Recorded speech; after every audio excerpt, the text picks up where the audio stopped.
You are listening to the Scars and Guitars podcast. My name is Andrew Mackay-Smith, and this is my conversation with the excellent drummer, Mike Portnoy, he ex of Dream Theater. The reason for the opportunity to chat to Mike came about due to his then upcoming tour of Australia, which occurred through November of 2017. So let's have a listen to what he has to say. Here we go. Hopefully talking to me goes under the category of good news. It's fantastic news. It's wonderful news. I've been looking forward to talking to you for some time, actually, so I'm always grateful for whenever the opportunity arises, mate. But look, I better get to it because I understand we've only got about 15 or 20 minutes. And my first question for you is, and I know you probably had this one a lot, so this is the obligatory question about the Shattered Fortress show. Mate, what can fans expect when the show hits Brisbane on Saturday the 18th? Well, this is a very special tour. It's not really a band or a project. It's not an ongoing thing. This is kind of a one-off event that we're doing. You know, this is my 50th birthday year, so we're kind of celebrating that by playing these select shows throughout the world, and you know, getting some closure for this 12-step suite, which I had never been able to perform up until now. So, you know, it's closure for me and for the fans to finally get to play that and, you know, revisit some other Dream Theater material. I never knew if I would ever do that again, and I don't know if I ever will do it again. So it's just an opportunity to share this music and celebrate my 50th birthday. Yeah, fantastic, mate. All right, well, happy birthday for that too. What date is your birthday? It was April, so this has been like a year-long birthday celebration. Oh, right. I'm on the 18th, actually, yeah. The ending. Oh, right on. Yep. I had a chat to Diego Tejeda. I hopefully have pronounced his surname correctly there, from Haken earlier in the year, and I understand he's in your band when you're coming to Australia. So what's it like working with him? He's awesome. I mean, everybody in Haken are amazing players and awesome guys, and I love what they do in their own band. In Haken, I'm a big fan of what they do, but at these Shattered Fortress shows, they are just absolutely nailing the material, not only with precision, but also with passion, because they grew up with the music and they're fans of it, so, you know, it's in their hearts. And but Diego in particular, I mean, he's incredible. He's covering so much ground, you know, with these keyboard parts. There's so much, you know, different sounds and all the parts themselves and the samples, and you know, and he nails it on stage. He has so much energy. He's one of the most energetic keyboard players I've ever seen. Sweet, cool, mate. So tell us about your new project, Sons of Apollo, because for 5 ridiculously talented musicians, you're all famously down to earth. I need to ask, mate, how did the band go about constructing each album cut with so many wonderful musicians in the band? Well, I was the one that dreamt up the lineup and assembled the players. This was like my dream team. And I knew that there would be a great chemistry because I've worked with everybody, or at least 3 out of the 4 other guys I've worked with in the past in other bands. So I knew there'd be a good chemistry. And in terms of the writing, it was kind of in 2 stages. The first was the music, which was basically myself, Derek, and Bumblefoot, just working together and writing together and bouncing ideas off of each other. And then Billy joined us towards the end. And then the second stage was working on all the vocals and the lyrics, and that was myself, Derek, and Jeff Scott Soto. And in both cases, the music and the vocals, you know, the process was very, very smooth. Everybody in the band are really easygoing, nice guys, and then obviously incredibly creative as well, so that it just made the whole process very smooth. Mate, my first exposure to your signature percussive groove was through Images and Words way back in 1992, and that's an album that sounds unbelievably fresh and modern still in 2017, an incredible 25 years after it was recorded. In what ways your playing evolved since the album? Oh, God. Well, I was a 25-year-old kid when we made that album, and now I'm a 50-year-old man And Images and Words was the second album I ever made, and now I've made about 100, since then. So, I listen to it. I sound like a very hyperactive drummer that's trying to show off when I listen to those early albums. But I realized that, that they were pretty groundbreaking at the time just because they were so drastically out of fashion and out of style from everything else that was popular. So I think that made us stick out like a sore thumb, in some ways in a bad way, but in some ways also a good way because, we were kind of filling a void for musicians. I think I've matured as a drummer and as a player, and obviously my experience now, having played, done about 100 albums since then and played in about, 20 bands since then. So obviously I have much more range and much more experience and maturity, I think, now. Mm-hmm. But I love everything I've done. Everything I've done is part of my life and it's part of my story. I'm proud of it all. Yeah, agreed. You for the volume of recordings that are in the market, mate, there's not a bad release from you. And I'll highlight that point by saying that possibly my favourite venture of yours is Liquid Tension Experiment, particularly the 1999 album Liquid Tension Experiment 2. I do love the first two cuts, so Acid Rain and the deep groove of the second track, 914. You've been involved in heaps of projects, far too many to mention them all, but is there a project that you look back on with an enhanced level of pride? I'm proud of them all. I mean, to be honest, I've been blessed to have this incredible career where I've played in upward of 20 different bands. They've all brought something into my life. Experiences like touring with Avenged Sevenfold or Twisted Sister were amazing experiences because I was coming into established bands and helping them out. So, those were fun. I look back on those tours with a lot of great memories. But then all the bands that I put together, the Winery Dogs and Flying Colors and Metal Allegiance and, Transatlantic, each and every one of them are bands that I'm proud of and have such amazing memories of. It's been an amazing ride, so I really can't pick one. They're all part of the big picture that makes me who I am. Yeah, fair enough. And so you are a foundation member of Adrenaline Mob as well, and the band was tragically involved in a fatal vehicle accident recently. So I want to offer my sincere condolences, as I'm sure you were close to both Jane and David. So my question for you is actually about your time spent working with one of my favourite guitarists, which is Rich Ward from Stuck Mojo and Fozzy. What was it like working with Rich in Adrenaline Mob? Well, I'll start by saying, not only were David and Jane friends of mine, but so was AJ Pirro as well. There's now been I've now lost 3 friends on the road with Adrenaline Mob. It's just a tragic, chain of events that has, followed this band. Sure. It's really sad. Yeah, but sad, in any case, Rich is amazing. I love him. He's one of the great guys in this business. He's just such a nice guy and such a sweetheart and such a great performer on stage. He's always filled with energy and just an amazing showman. He's a great songwriter as well. It was a shame that he didn't get to write with Adrenaline Mob.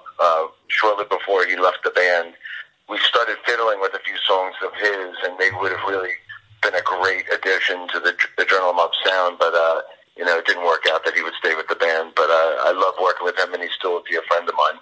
Sweet. And mate, another excellent guitarist that you've worked with is Paul Gilbert. Now, if ever there was a drummer that was tailor-made for Paul, it's you. What was it like working with Paul? I love playing with him. He's one of my favorite people to play with, and that's why he's my go-to guy for all my tribute bands. We've now done 4 tribute bands together. We've done the Beatles, the Who, Led Zeppelin, and Rush. And I've also played with him live with his solo band. He reminds me so much of myself in the respect that he's just such a fan and has such a vast knowledge of music and rock history and can play anything. That's why he's always been my go-to guy for my tribute bands. Yeah, sweet, yeah. Have you ever given any thought to putting together a touring drum extravaganza in the same vein that Vi and Satriani do the G3 tour? Because I could certainly imagine Stuart Copeland and Tim Alexander from Primus would be a great show along with yourself. I never really thought about it, because I think if that was to happen, the focus would be on drumming and drum solos and drum duets. Yeah. To be honest, that stuff doesn't interest me. You know, I leave that to the Virgil Venatis of the world that like doing that kind of stuff. Me personally, I'd rather play in a band and play songs and you know, let the song be the focus, not necessarily the drumming or technique. So honestly, I have no interest in that. Leave that to Virgil to put together. Yeah, fair enough, mate. And so if you could go back to when you were starting out, so way back to when you were 15, 16 or 17, when you were starting out in the music business, and you could go back now and do it, so you could get into a time machine or what have you, some trans-dimensional device, what advice do you think you'd give yourself? Well, I probably wouldn't have signed a lot of contracts that I did in the early days. You know, the first 7 years of Dream Theater was made up of a lot of ups and downs and starts and stops and, you know, false promises. So those first 7 years before the ball started rolling were very, very frustrating. And then even once the ball did start rolling, you know, there was a whole other wave of problems and frustrations that followed in the wake of our success. So, you know, if I could do it all over again, I definitely would have been a lot more careful with a lot of those business decisions that were made. I wouldn't change a thing musically or artistically. I think musically and artistically, I've done everything the way I always wanted to. So, I have no regrets there. So, look, you are one of the most awarded drummers in the history of Modern Drummer magazine's Readers' Poll Awards. Mate, how do you stay focused and not let so many fan-focused or fan-issued accolades, I should say, awarded to you over such a broad period of time affect your outlook? Because as I mentioned, yourself and the members of Sons of Apollo, mate, you're all famously very down-to-earth. What is it about you guys that keeps you guys so centred and so grounded and so available to fans? I've always noticed that there's never been any, excuse my language, but shit talked about you guys in social media. Well, I wish that was true. God, I mean, I see a lot of okay. a lot of Maybe trolls, you know, taking pot shots, and you know that's never going to go away. That's just part of the business. But in answer to your question about all the drum awards and things like that, to me, honestly, they never made me. I don't know. You would think all those awards would make somebody very, I don't know, cocky or thinking that they're above everybody. But to be honest, all of those awards and accolades have always made me very intimidated. They almost make me feel shy or embarrassed. Like I almost feel like, you know, it's giving too much of a reputation that I need to somehow live up to. Sometimes I almost feel like, you know, very intimidated by them and almost feel unworthy. So honestly, every time I win one of those awards, it's an amazing, you know, it's a great accomplishment and it's something to be proud of, but they almost make me embarrassed, to be honest. Where do you put them all? I mean, I assume you get a little keepsake, such as a trophy or what have you, you know, a small trophy or what have you. But have you got a big trophy cabinet? Yeah, I have pretty much in my office a whole area with all kinds of awards and things like that. And then the Modern Drummer Awards, I've won 30 of those now, and they always give you a plaque. So I actually have all 30 of them going down one of my staircases. Yeah, and it's actually like tripled up at this point. You know, like 3 rows of 10. It's pretty amazing. It's pretty surreal, and something that, you know, is beyond my wildest dreams. Was that the intention when you started out, to become a world-famous drummer known for drumming? No. Yeah. No, even to this day, you know, I you know, my intention is never to be like this great drummer. Like, you know, I don't claim to be a great drummer. I really don't. I've always been focused on the music and the band and all of the other elements. When I'm making a record, to be honest, the drums are the last thing I'm thinking of. But I never set out to win drum awards and get this kind of attention, to be honest. Like I said earlier, it's almost like, it's almost embarrassing to me. But it was never my intention, no. Okay. Mate, I'm a bass player and I've played with a lot of drummers over the years, and I play every weekend in covers bands. So I need to ask you, what's the most frustrating thing that you find about working with bassists as you've done over the years? Because, gosh, you've worked with a fair few. Well, so they're all so different, I've been fortunate to play with so many greats, but they all bring something different to the table. Like when I play with Billy Sheehan, he's very much like the John Entwistle to my Keith Moon. Yes. The two of us are just like running circles around, the singer, and just it's like an acrobatic event when me and Billy play it together. And then when I play with somebody like Tony Levin, Tony is just like the king of cool, and he's got two sides. One side of him just holds it down and is smooth as silk, but then there's the other side of him that has this crazy bag of tricks and likes to improvise and have all these weird sounds. I got to play differently with him. And then somebody like Dave LaRue, who I play with in Flying Colors, he's just and you could count on him. He'll never miss a note. Every note is perfect, and he's a rock-solid foundation, very melodic player. Same with Pete Trowabis in Transatlantic, a very, very melodic player. They're all so different, I have to just always listen. I love listening to these guys. I'm fans of them. So, yep. It's an honor to play with them, but I love just even listening to them. Just so I always make sure that they're in my inner ears and we're always locked. Mate, you might have already had the opportunity to experience this, but if you could choose your dream guitar, bass, drums, vocal lineup, and of course you'd be a part of this lineup, who would it be?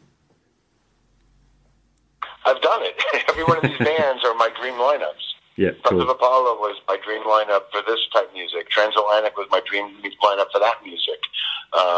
Metal Allegiance is my dream lineup for a thrash metal band. So, look at my track record, the Winery Dogs. And, yes, of course, it's wonderful. Flying Colors. These are all the bands that, are dream lineups for me, to be honest.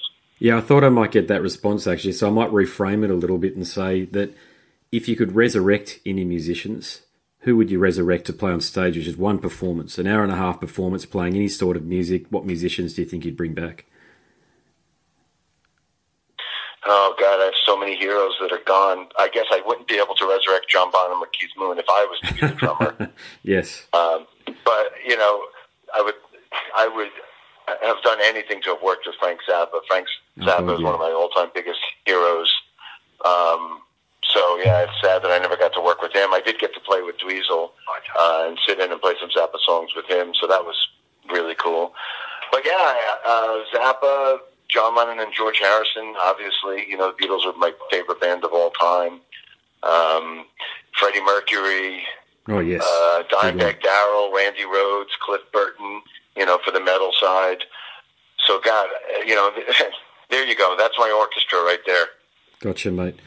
Rightio, mate, I better let you get to the next one, at least give you a minute or two before the next person comes online, because I think that's my 20 minutes up. But look, I just want to thank you so much for creating the music that you have over the years, and I will be in the crowd when you play Brisbane. Excellent. Thank you, man. Thank you, brother. All right, cheers. You are listening to the Scars and Guitars podcast. My name is Andrew Mackay-Smith, and that was my conversation with the excellent drummer, Mike Portnoy. Thank you so much for listening.